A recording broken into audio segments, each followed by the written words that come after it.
A very good morning, good afternoon, good evening. Until a few years ago, we were building tools to enhance our physical capacity. Now we are in the era to build powerful tools to expand our mental capabilities. This isn't just another technological shift, it's a fundamental evolution on how the real world problems are being solved. Welcome to the age of artificial intelligence. In the next 1 hour, we are going to discuss the basic concepts behind AI and ML. And I'm Jayanthi. I'll be your host and moderator for today's webinar. We have our presenters Tim from NVIDIA, Justin and Erik from Dell EMC. Who else we could think of to discuss a topic like this? Are you excited? Before we get into the presentation, a little bit more about SNIA. SNIA is an industry organization that develops global standards and delivers education on all technologies related to data.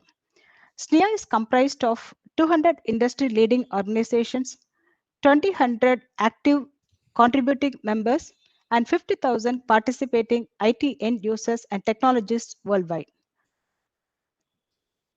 Some more information about DSN. DSN stands for Data, Storage, and Networking. It's an active group that provides vendor-neutral education and insights that are intended to drive the awareness and adoption of a broad set of technologies, including storage protocols, networking, AI, and their implementation. We achieve this by providing expert webinars, podcasts, white papers, blogs, and presentations at various industry events. Some logistics for today. You are welcome to ask questions during the presentation by selecting the Ask Question tab. We will answer the question during the Q&A session. In case we are not able to answer all the questions, we'll make sure that the answers are available in the Q&A blog post within a few days. And slides can be downloaded via the attachment tab at the bottom of your BrightTalk console. I suggest you do it right away, since there are some additional details in the slide to continue how to continue our association with SNIA. And a short legal notice. SNIA is not providing any legal advice, and there are no warranties expressed or implied. Hence, if you want to refer this material, please do so at your own risk. And now, the exciting part. So we have a surprise for you. So this session is only the introduction session about AI and ML. We have planned a series of 10 sessions.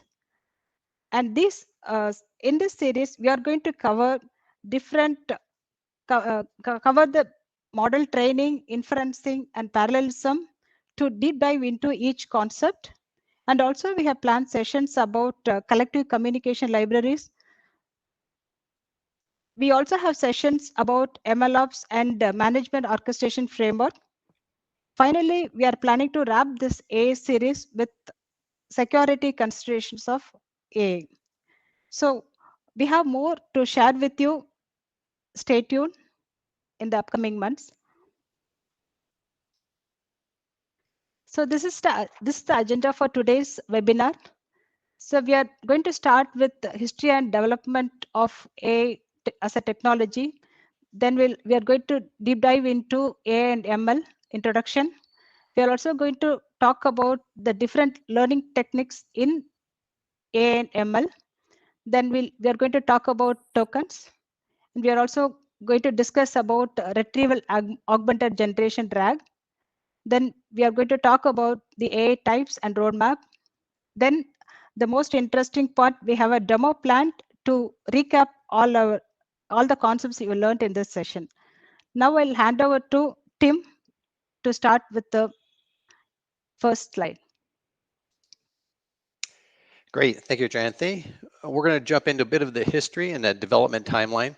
This stuff to me is pretty interesting because it dates all the way back to 1642 when Pascaline developed the first mechanical calculator.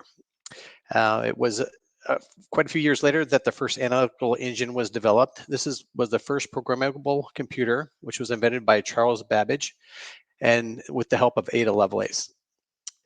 In 1943, Warren McClock and Walter Pitts are credited with first proposing the idea of artificial neural networks, which showed that simplified models of neurons could perform logical functions.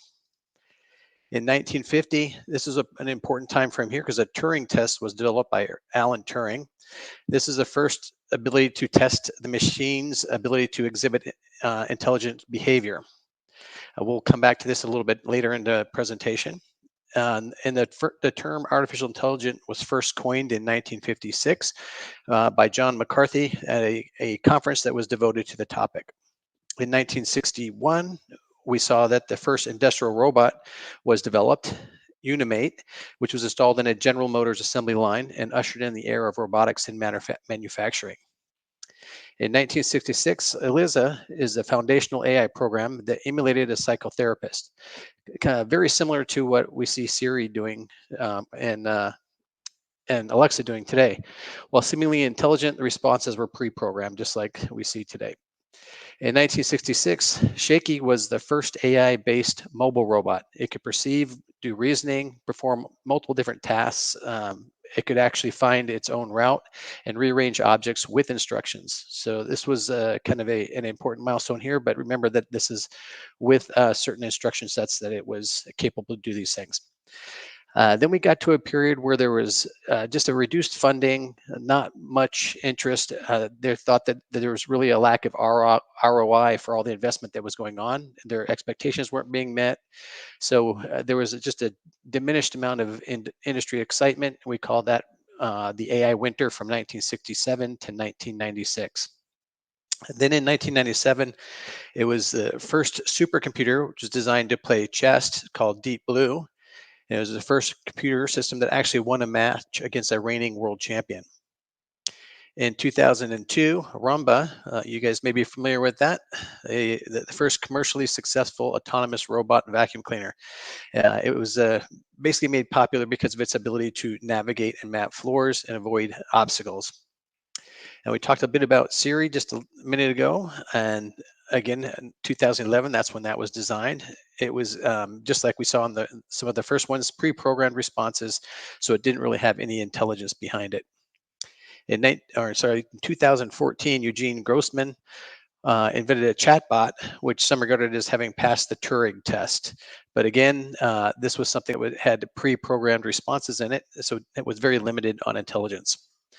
AlphaGo is basically a platform that allowed kind of like a more I'd say more complex than chess.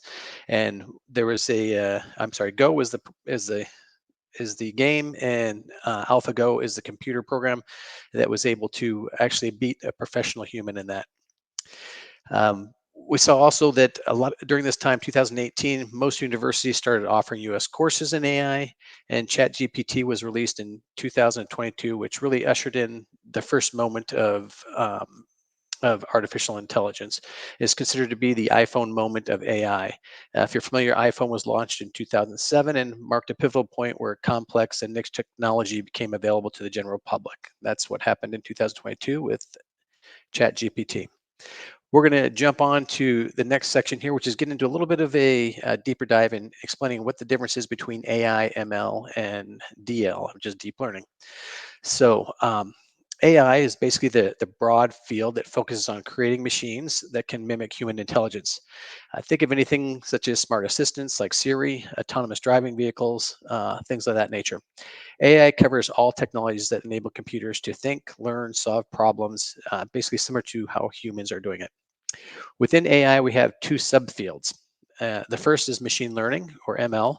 And ML allows systems to learn from data and improve over time without being explicitly programmed. It uses algorithms to identify patterns and make decisions. We'll get into this a little bit deeper when we talk about how they're trained. Basically, ML powers features such as spam filters, recommendation systems, and predictive analytics for businesses. And if we go in a little bit deeper, we can see that there's deep learning, or DL. This is a specialized area of machine learning.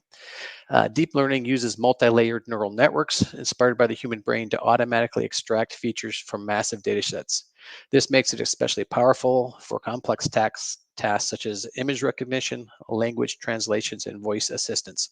So in summary, AI is a broad goal of creating intelligent machines. ML is kind of more of a narrow. It allows machines to learn from existing data and to be programmed. DL is going to be the most powerful machine learning technique, and it uses deep neural networks to solve more complex problems. So how actually does machine or artificial intelligence works? Now that we got defined what artificial intelligence is, we'll take a better look here and at a level of how it's trained and how inferencing is actually done. Training is the foundation, and this is where AI is being taught and where it learns. It starts by feeding large volumes of data into a system. This process is called data ingestion. The data can be structured data from spreadsheets, databases, or unstructured data from emails, social media posts, pictures, or videos. The model shifts through all this information, analyzing it for patterns, relationships, and correlations. Basically, we're teaching it how to recognize what matters based on the data that it sees. The quality of this data also directly impacts how smart and useful that the AI becomes. The better the material you teach from, the better they perform. We'll see this in the demo that Erik will have for us towards the end. Once the AI is trained, we move to inferencing. Inferencing is where it applies what it's learned. This is when the model is put to work. It takes the entered information from the user's prompts and looks for familiar patterns and uses patterns that it finds to make predictions or decisions, like answering a question, identifying what an object might be, or making some kind of a prediction. There are also specialized areas in AI that you've probably already used in your daily life: natural language processing, or NLP, and computer vision.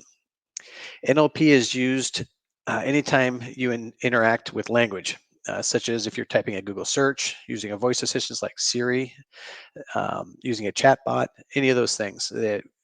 Even things like grammar correction, predictive text, autocorrecting, that's all basically a form of natural language processing. Computer vision, on the other hand, this is more about teaching a machine to see. It allows AI to recognize images, objects, and even interpret different videos. Computer vision is used in everything from facial recognition to self-driving cars. At the core, this is something that's called a model. Think of the model like a recipe. A system is trained to spot patterns in data and make predictions. And just like a great recipe, the more you tweak it based on the ingredients and the results, the better the model improves and the more data and feedback it has to make predictions on. And this leads us to large language models, or LLMs. These are advanced models designed to work specifically with human language. They're great at answering questions, summarizing information, translating language, and even generating creative content like writing code, poems, emails, scripts. You may have used large language models already. In fact, you have if you've used anything like OpenAI, ChatGPT, Google Gemini, and so forth. Next, we're going to get into the learning techniques and talk about those. There are a couple of different ones that we're going to discuss. The first one, basically artificial intelligence differs. I'm sorry. Let me go back one slide. We're going to talk about this just for a minute. So the three basic types of self-teaching programs used in machine learning: unsupervised learning, supervised learning, and reinforcement learning. Unsupervised machine learning models are given unlabeled data and allowed to discover patterns and insight without explicit guidance or instruction. In supervised machine learning, a model uses labeled data sets to train algorithms to predict outcomes and recognize patterns, meaning that the input data corresponds to the output labels. And then in reinforcement, machine learning is about learning the optimal behavior in an environment to optimize maximum reward. Now we're going to jump into these a little bit more and get a little bit more details on this. So the first one, supervised learning. This type of learning is the kind of learning that you see with like a teacher, something that we do at school. The AI is trained on a data set where every input is labeled. And you can see here, we have three different types of data sets. We've got a camel, a cow, and a cat. And we provide AI with all these answers, and this is why it's called supervised. And we're guiding the AI with the right answers to help it learn. For example, if you're working with a customer data, we might label each person as a frequent buyer or an occasional buyer. If you're working with images, we might label them cat, dog, car, like we've done here with the cow, camel, and cat. And we might be able to mark financial documents, sports documents, technology, different things like that. When it comes to the training step, we feed these labeled data into an algorithm, like a decision tree or a neural network. The AI looks at the inputs, matches them to the correct label, and then starts to recognize patterns. It's a bit like a flashcard, and once the AI sees the examples, it starts to get really good at predicting what it is. Eventually, the AI builds a model that can take new unseen data and make a prediction based on what it's learned from the past patterns. Supervised learning is widely used in everyday applications like spam filters, image recognition, product recommendations, and even voice assistants. Next, we get to unsupervised learning. Unsupervised learning, here is when AI is given data sets that does not have labels or categories. It's like handing somebody a big puzzle pieces and without the picture on the box and then asking them to predict how to put the puzzle together. Let's say you've got a mix of customer transaction records and a bunch of images or a stack of text documents. Nothing's labeled. AI's job is to look for patterns and make sense of this and create its own categorized similar patterns. In unsupervised learning, algorithms like clusters or dimensionality reduction are used. The model starts looking at patterns, trends, and similarities within the data. It might find that certain customers behave similarly or naturally group them together. Or it might notice that some images share certain visual features, so it clusters them without knowing one is a cat or one is a dog. Same thing with documents. It can group articles that cover similar topics based on repetition of words. And um, basically, the key idea here is discovering. AI explores the data set, uncovers hidden structures. So instead of learning from examples with answers, it learns by observing, identifying patterns, relationships, and forming groups based on what it sees. It's really useful when we don't know what the categories exist ahead of time, or when labeling data would be too long or expensive. And finally, we talk about reinforcement learning. Here again, one's a little bit different than the first two. Instead of learning from an example or finding hidden patterns, here AI learns by interacting with the environment and receiving feedback, kind of like how humans learn. At the heart of reinforcement learning is an agent. Think of the agent as the learner or the decision maker, like a robot, software program, or even the game character. The agent's job is to figure out what action is to take place and how to achieve a specific goal. The environment is everything that the agent interacts with in the world or system with the agent operates.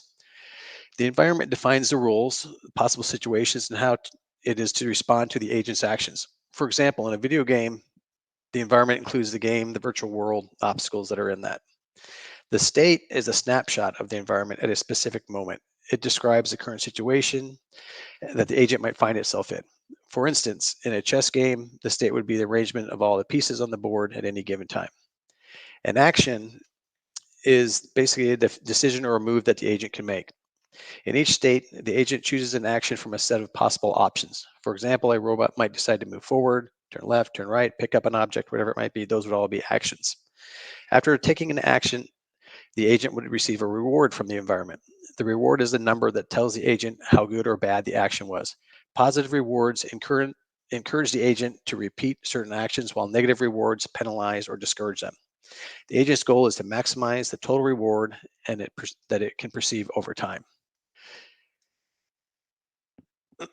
A little bit more about how this works. We'll walk you through a little bit of an example. Think about a robot that is learning how to walk across a room. It tries a few different steps, bumps into a wall. That's going to be negative feedback. It adjusts its action and finds a better path, and it gets a reward. Over time, by repeating the cycle, the robot learns what the best way to reach its goal, walking without falling or without bumping into other objects. This process works through a feedback loop, which you can see in the slide. Agent takes an action within its environment, which is then simulated in the physical world and is acted on.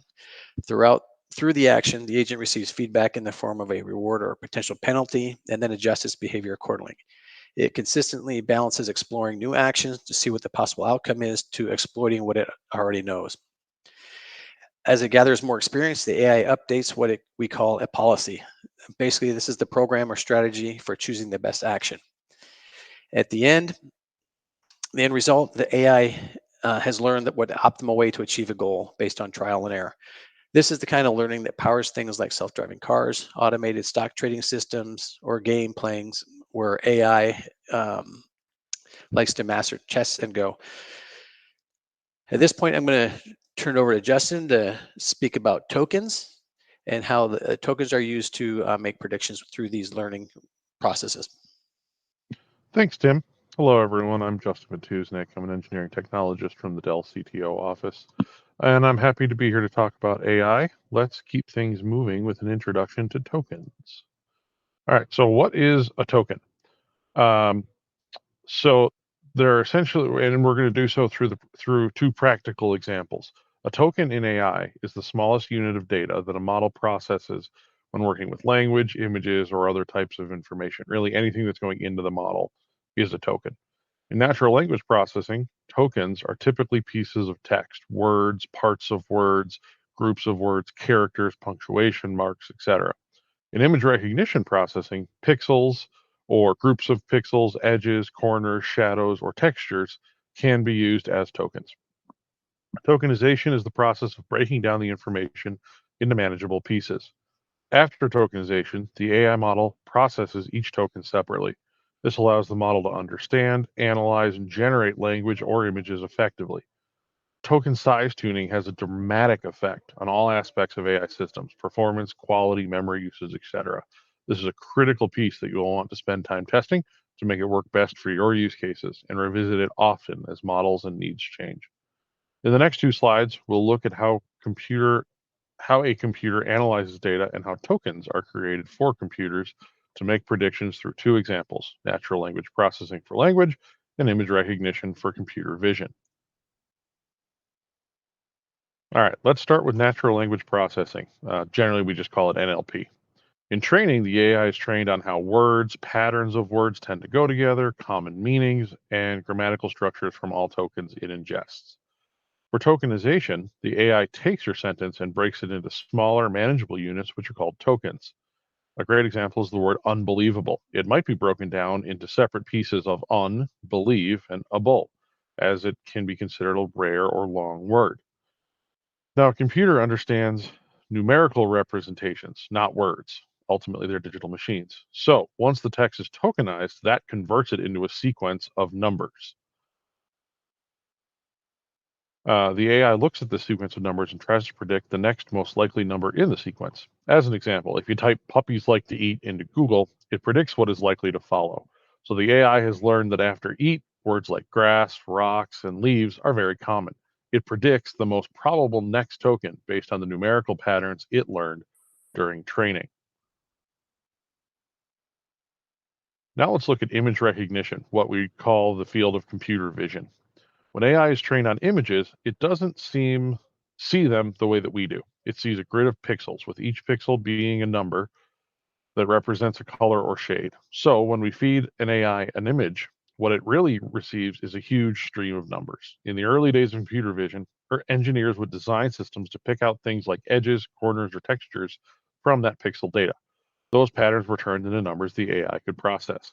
Today, though, thanks to deep learning, this process is much more advanced. AI now uses systems like convolutional neural networks, or CNNs, and transformers. CNNs are designed to look at images the way that a human might scan a picture, piece by piece, detecting patterns like edges and shapes. While transformers, which were originally used in language models, are also now used in vision. They focus on understanding relationships across the entire image, not just one area at a time. These CNNs and transformer models process the image through multiple layers, where each layer gets better at recognizing more complex features. Early layers might spot simple edges or textures, such as the silhouette of the cat in the second image. The middle layers determine or detect basic shapes, circles, and lines, such as in the third image. Later layers can recognize real-world parts, paws, eyes, or a nose.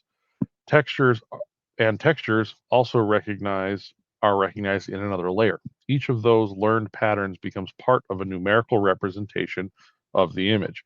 Just like how words are broken into tokens in language models, these pixel-based features are the tokens of image understanding.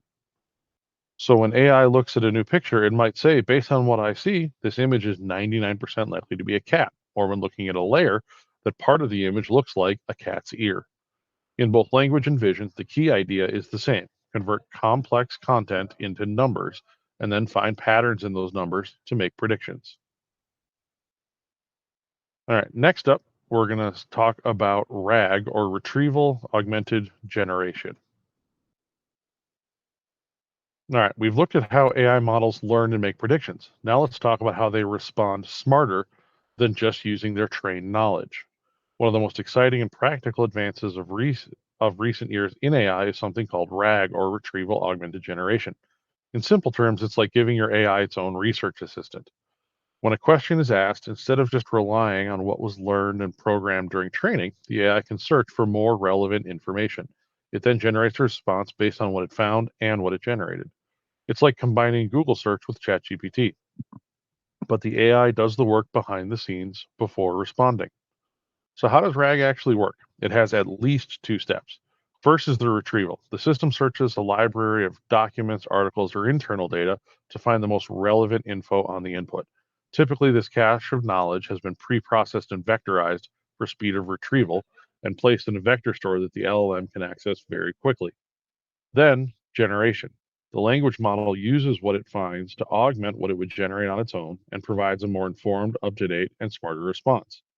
You may have also heard of agentic RAG. This is the process of engaging agents to find more and better information, whether it's a simple web search, checking a specific knowledge store, judging relevancy and accuracy of answers, querying traditional databases to extend the scope of knowledge of the AI system, and anything else that an agent can be programmed to do. That means it's not just guessing the model, it's grounding its answers in real time with up-to-date data.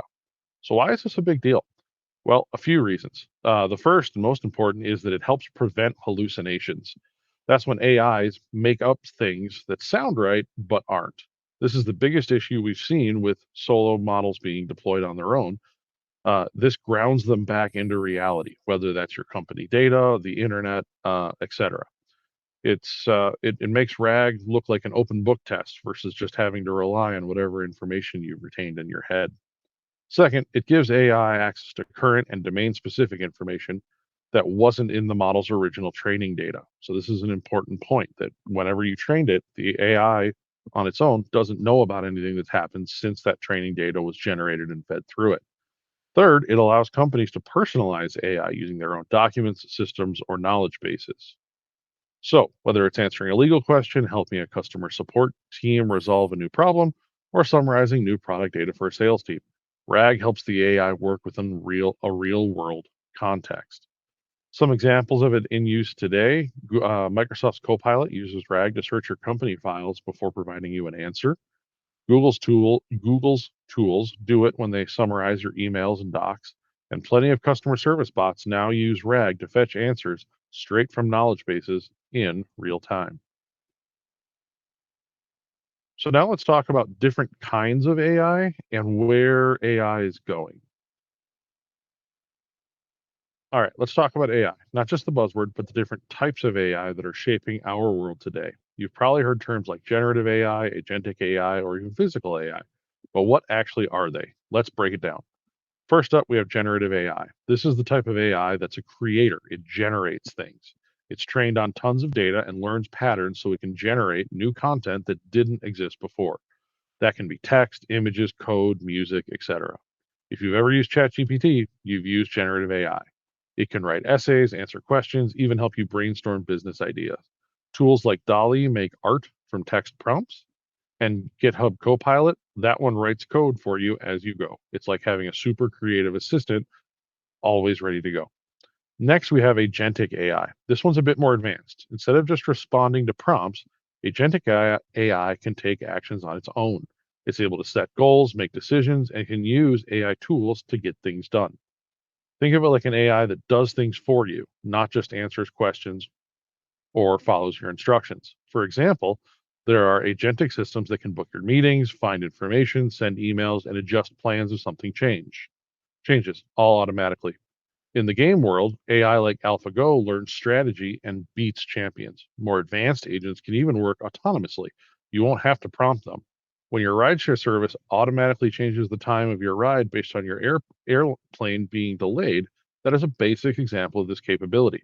You didn't change the time of the ride, nor did you tell the system to change the time of the ride. The system knew the flight changed and that it needed to do something on your behalf because of it. Finally, we have physical AI. This is AI that is in a physical body, a robot, a self-driving car, or even a drone. It sees the world through sensors and can make decisions on what to do and can act on it physically. It's the kind of AI that moves things, lifts stuff, avoid obstacles. Basically, it brings intelligence into the real world. You'll see this in warehouse robots, delivery drones, or autonomous vehicles like those from Tesla or Waymo. So let's recap. Generative AI creates content or makes things. Agentic AI does stuff and can act autonomously, and physical AI interacts with stuff. That's the AI landscape in a nutshell. The cool part is these can overlap. Think about it as a robot, a physical AI that can use generative AI to write reports and agentic AI to execute tasks, all in one system. Next up, we have the roadmap. So what we're talking about here is let's look at the bigger picture, the AI roadmap. What capabilities can and should you build now, and what's coming next? Artificial Narrow Intelligence, or ANI, refers to AI systems that are designed and trained for a specific task or a narrow range of tasks. These systems excel at performing tasks, but lack the ability to generalize their knowledge to other domains. Examples of ANI include voice assistants like Siri or Alexa, recommendation systems, and image recognition algorithms. AGI, or Artificial General Intelligence, is a hypothetical AI system that possesses the ability to understand, learn, and apply its intelligence across a wide range of tasks similar to human intelligence. Unlike ANI, which is specialized in one area, AGI would be capable of performing any intellectual task that a human being can do. AGI remains largely theoretical and has not been achieved today. Artificial superintelligence, or ASI, goes beyond AGI and refers to a hypothetical AI system that surpasses human intelligence in every aspect, including creativity, problem solving, and social skills. ASI would possess cognitive abilities far beyond that of any human and could potentially lead to significant advancements or pose existential risks to humanity.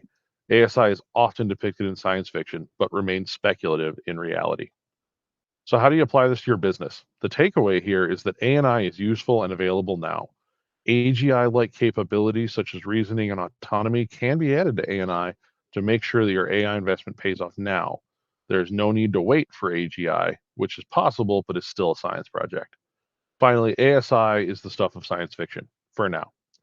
Now we're going to show you a practical demo. Eric, if you'd like to take it away. Thanks, Justin. I'm Eric Smith. I am a distinguished engineer. I work for Dell's CTO office as well. And so I'm just going to give you a little bit of a level set, and then we can jump right into the demo itself. I just wanted to pull this up just to give you an idea of where this is coming from. The idea that I'm going to show you today has its roots back in the 1950s. All the way back in 1957, Frank Rosenblatt introduced the concept of a perceptron, which is a single model trained by nudging weights based on mistakes. And this is called the perceptron learning rule. And then in 1960, Widrow and Hoff's Adeline formalized a similar delta rule using gradient descent. But the problem was single layer perceptrons were limited. And in fact, in 1969, Minsky and Papert showed perceptrons couldn't solve nonlinear separable problems like XOR. And this exposed major limitations and led to a long hiatus in neural network research, sometimes called the AI winter for neural nets. And Tim mentioned this earlier when he was going over his timeline. The breakthrough for multi-layer nets, though, was backpropagation, and we're going to be talking about that in the demo. And it basically uses the chain rule to push errors from outputs back to earlier layers. And so along these lines, Paul Werbos described it in his dissertation in 1974, and then Rumelhart, Hinton, and Williams popularized it in their influential 1986 paper, which demonstrated that multi-layer networks could be efficiently trained by this method, and this reignited the interest in neural networks. But it was really Jan LeCun's work in the late 1980s and early 1990s that applied backpropagation to convolutional networks for tasks like handwritten digit recognition, directly forecast, and it directly foreshadowed today's deep learning architectures. So today, the use of gradient descent and backpropagation still remains the fundamental approach to training model neural networks. And this goes from tiny toy models to large-scale deep learning systems. And so that's why today we'll use that same family ideas, gradient descent with backpropagation, to train a tiny network that decides is this a 0 or a 1. So what I'm going to show you is, let me just see if I can switch here and share the demo.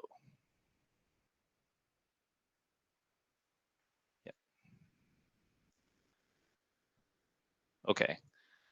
So what I'm showing you here is the binary digit trainer. It's an app that I created and to help us visualize the mechanics of training an AI model.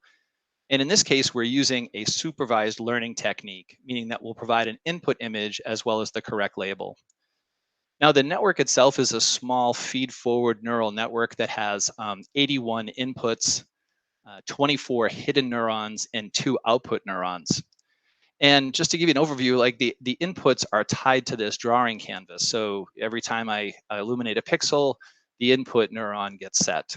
And you'll see why that's important later. The hidden neurons, of which there are 24, are each connected to all of the input neurons. And hidden neurons have associated with them weights and biases. So each hidden neuron will have a weight associated with each of the 81 inputs, those connections. And so when the input is set, you multiply by the weight, add the bias, apply the activation function, which in this case is going to be sigmoid, and then that is passed along to the output layer. And we'll get into this in more detail in the demo.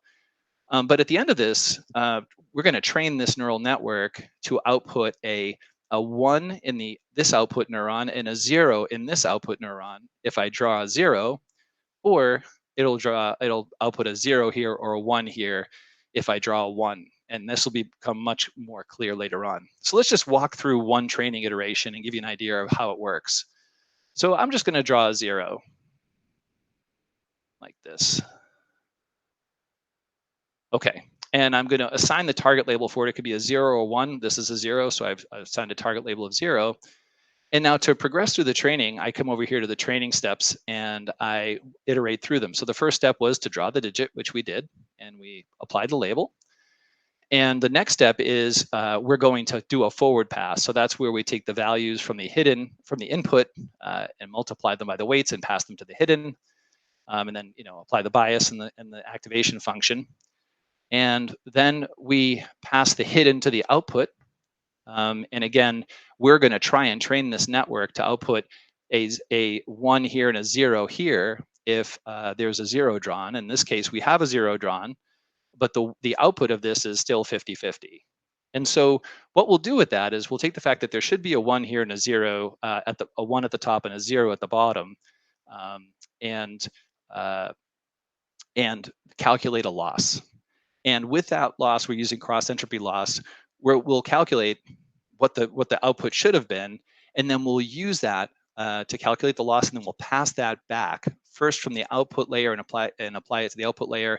Its weights will be updated, its bias will be updated, and then the next step is to pass that back to the hidden, and the hidden will update its weights and its bias. And that's the basics of the then you'll start with your next, and you could draw a 1. You could say, okay, I'm going to have a 1 digit, and you'll go through the same set of steps. But in order to really get this neural network to predict properly, we'd have to do this hundreds of times. And so a common way to get around this limitation of having to draw the digit and label it is to use something called a training set. And so what I'm going to do is I'm going to open the training set. Just to give you an idea of what's in it, we have 100 examples of 0s and 1s, 100 examples in here, 50 0s, 50 1s. And you can just see this one's a 0, it's labeled 0. This one's not the best one, but it is a 1. And so there's 100 of these. And so what we can do is, instead of progressing through all the digits manually, we can process that training set to train our network. And so I'll click the process training set button, and then we would run through a number of epochs. With this specific network, I know that 20 epochs are going to get us a really good result and a really good model that would be able to accurately predict whether I'm drawing a 0 or 1. but it would take us 20 minutes to get there. I'm not running this on GPUs or I mean, it's just basically all running in the browser. So it would take a while to get through that. So rather than subject us all to that, what I'm going to do is I'm going to stop training and load a checkpoint that I created earlier by training this for 20 epochs. And an epoch, again, is just one run through the training set that I showed you. So we have a training set, one epoch runs through all 100. Then this app shuffles these samples and then runs through the 100 again, and it keeps doing that for 20. And at the end of that process, we have a model. The model can predict, and you can export that model. I'll import that model that I exported from earlier. And that's this 20 epoch checkpoint that I'm opening. And if I show you at the bottom, the details about this model, it's been trained for 20 epochs on 2,000 examples, 100 examples for 20 epochs. And there's loss rate and a whole bunch of information about the model we don't have time to go into today. But what I can do with that model that I just loaded, actually, I should probably reset the network first before I do this. Sorry about that. Okay, now we're good to go. So now that I've got the right model loaded, I can go ahead and switch into inferencing mode. And by default, the model is predicting that I'm going to have a 1. There's nothing drawn here, so it really it's not meaningful for this. But if I draw a 0, I might be able to get it to predict accurately, say, okay, yeah, you drew a 0, and I'm 74% confident, almost 75% confident that you drew a 0. But what's interesting is that with this tool, if you wanted to start making it, trying to make it look more like a 0, you can actually positively impact that percentage. And I think I've gotten this particular model up to the 90s in terms of the percentage. And yeah, so we're up to 97.4. Now, that's a really cumbersome way to go about figuring out how you might want to modify your model to figure out how to get closer to 100%, which is, this is at 97% and this is at 3%. So that's pretty good, but we could probably do better. And so if we look at the output neuron itself and we click on that plus button, what we've created is some information about the output neurons. This is for output neuron 0. Again, this should be a 1 if a 0 is drawn. And on the right side of the dialog, what you're seeing is the weight details. And these weight details have blue and red components. The blue components are positive, meaning that these are positive weights. So what this represents is for output neuron 0 that's connected to all 24 hidden neurons. It has all of the hidden neurons represented here and their weight. So some of the hidden neurons have a positive weight, others have a negative weight. If a neuron has a positive weight, like this one here, hidden 14, what it's basically saying is that if I detect a pattern that hidden 14 is sort of optimized for, it'll make it much more likely that I activate and that this output neuron gets set to a 1. And there are many examples of this: hidden 9, hidden 17, hidden 19.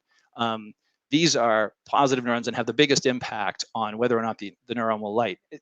Similarly, on the negative side, there are some neurons that output patterns like hidden 23 that is very important. And it says, look, if you're getting a signal from this neuron, it's much more likely that it's not a 0 that's been drawn. And so that's the weights in general. But if you look at the neurons that these signals are pointing to, so like let's take one of the really good positive ones, like hidden 14. I've got them shown over here on the left-hand side and I'm calling them excitatory contributors. And that means that wherever you see a very dark blue square, that means it's much more likely that this this pixel is set by whatever I'm drawn, that it would be it would be a 0. And so you can actually see the outline of the 0 in the dark blue dots here, dark blue pixels. And so again, these are all representatives that say if it's dark blue and you have a pixel set here, you're a 0. On the other side, though, what it says is if you see any of these pixels that are dark blue set, so these are inhibitory contributors, it means that it's probably not a 0 and it's looking like a 1. And so again, you can see the pattern here. Now, if we wanted to superimpose what we drew over those hidden layer neurons, this is the actual figure that was drawn up here. And you can see how there is a good correlation between what is these positive ones. And I've actually got a couple of ones that here that are taking away from the percentage. It looks like these on the inside of the circle. So if I was to go up here and just maybe shut one of them off, my percentage goes up slightly, and you can see that happening. Actually, that's used for both. So yeah, I'm up to 98.4%. So that gives you an idea of how training works, how inferencing works, and how the hidden neurons actually result in predicting whether you have a 1 or a 0. So that's the end of the demo. I'll go ahead and go back to the slides.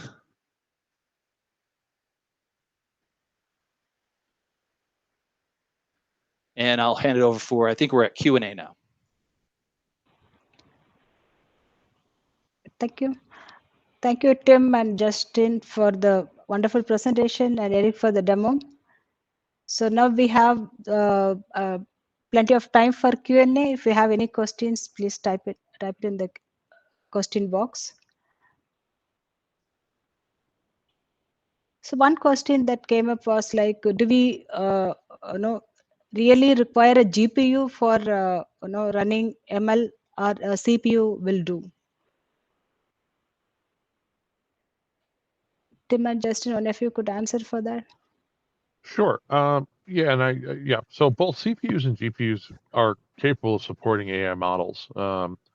As models expand in size and capability, GPUs generally become highly recommended. But as Erik just showed in his example, he was running an AI system in a browser just on a CPU. I think in future talks we'll cover more of this and dive into, as AI systems scale in size, complexity, and user count, how to handle that. Thank you. Thank you so much. So do we have any more questions from the audience? I know one question that I don't know if it was sent just directly to me or not, but from it was a question of what is vectorization. I mentioned vectorization within the context of the RAG portion of our discussion, and vectorization is basically the conversion of structured data into numerical vectors, which enables similarity searches. So what two pieces of data look similar, or which ones are seen often near each other. So we'll be discussing RAG and vectorization further in other parts, but it's basically the process of taking data from the way a human would read it and turning it into how the machine can look at it from a relationship perspective. Thank you. So there is one question about bias. How can biases be introduced in the algorithm? So what is the reason behind bias? I'll jump in and take that since you took the last two, Justin. Bias, so basically, it can be introduced basically from the data that you're set with, and so the more raw the data is, the more prone to having issues with the data, the more bias it's going to have. So if you have a large set of data that has, let's say, opinions from a certain sector, that may create a bias in it. If you've got a broad set of data that isn't opinionated one way or another, then you can try to reduce that bias set. So a lot of that has to do with just the information that you start with. The better the information is, the better the output will be. Thank you so much. And there is another question about how to calculate the number of neurons or number of layers in the neural network. Is there any logic, or how do we generally go about that? I mean, there are rules of thumb. I'll just jump in. There are rules of thumb that help you with that. But for example, for the binary digit trainer, I did some experimentation and found that I knew I needed 81 input neurons because I had a 9x9 input.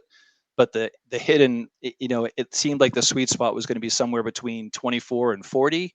And I just chose 24 because it fit nicely on the screen, to be honest with you, for the demo. So, and there wasn't that big of a difference between it and other values. Just to add to that, I think in general the answer is no, because there are so many different kinds of problems, and trying to know that ahead of time AI requires a lot of experimentation at every level. So I think, yeah, certainly though, as you'll see models come out, the nice part is with so much in the public domain, you can see a lot of models that do the same tasks end up in about the same size range. And that can be one of the differentiators between one model versus another, is how large is it while still maintaining accuracy and quality. I see there are a couple of questions about the demo in here. I'll just take them really quick. Sure. Sorry, Jayanthi. So in the demo, I did not fully understand how backpropagation and gradient descent was implemented.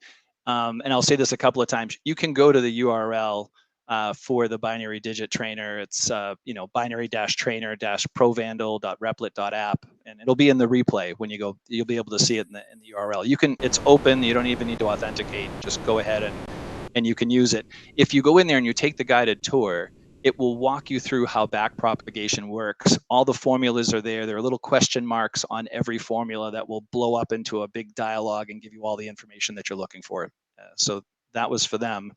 And then the other question was, can you show the logic in one of the nodes in the network demo? Is the logic the same in each node, and is it the same in the hidden and the output nodes? No, it's different. If you go and you look at the output and the different output neurons, there are two of them.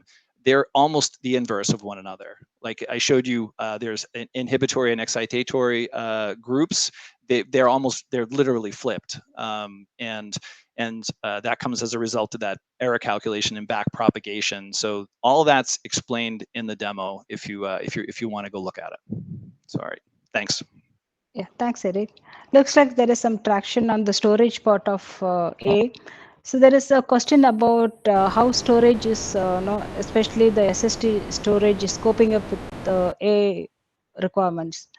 So that is one question. And the second question related to storage is what kind of storage is optimal for A and ML workloads?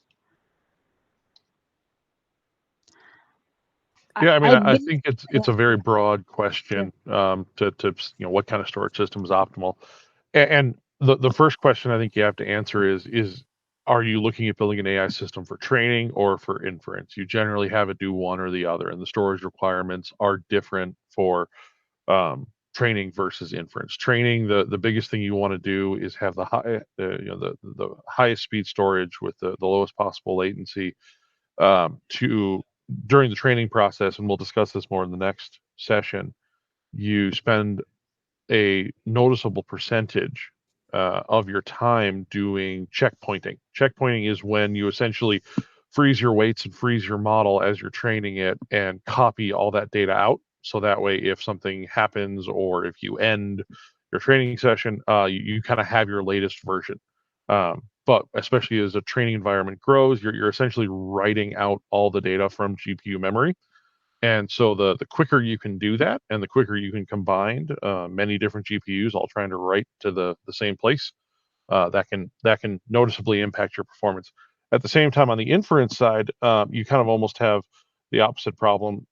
Instead of a structured set of demands on the storage system, where every so many minutes it's going to dump a fixed amount of data to it, and then just do reads the rest of the time. Now you're kind of in a constant read-write battle. You're retrieving from different systems. It's much more about maybe I/O than moving large amounts of data quickly. So yeah, that's certainly part of the discussion when you're designing these systems in general. Thank you. And another question about clarification on the basic concept which we explained. When I ask a question, when I get a feedback, right?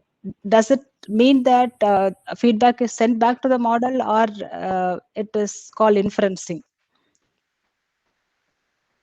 When I use AA and when it gives positive feedback, does that ultimately feedback to the model, or it helps in inferencing? That's the question. What system are we talking about, I guess, is the question. Go ahead, Tim. Yeah, I was going to say it in the training process. Yes, the feedback is set back in, and it's used again to provide better a better response and provide it more of a positive pattern set when it comes out. And it builds a policy or basically a program, and then that's used in the inference stage. So in inference, it will save the information so that it can answer a question that a follow-up question perhaps, but it's not used in the training aspect of it. So it depends on, just like Justin was saying, there's two systems. One's going to be used for training and one's going to be used for inferencing. The other thing I'll add on to that is it also depends on how well you've constructed your inference system. If you capture the feedback from your end user, whatever form that feedback might take, you should be capturing it. You should be using it to further refine your models. But that doesn't mean in no way are you required to, but you should. And on the off chance the robots rise up, it never hurts to be nice to them.